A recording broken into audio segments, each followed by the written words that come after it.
The White House is defending the chaotic end to America's longest war,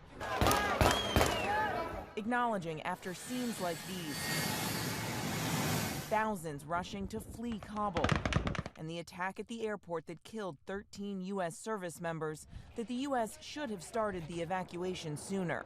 But the White House is also pinning much of the blame for the disastrous withdrawal on the Trump administration, arguing their hands were tied by Trump's deal with the Taliban to withdraw U.S. troops by the spring of 2021. It is also undeniable that decisions made and the lack of planning done by the previous administration significantly limited options available to him. Then President Biden called the evacuation an extraordinary success.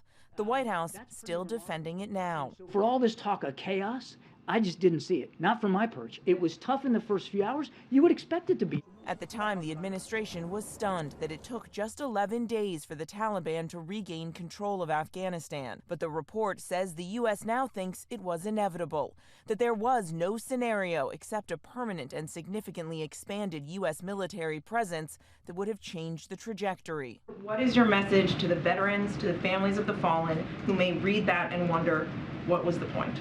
Just because the mission changed over time under previous administrations and leadership and scenarios doesn't mean that anybody who served in Afghanistan doesn't have something to be proud of, doesn't have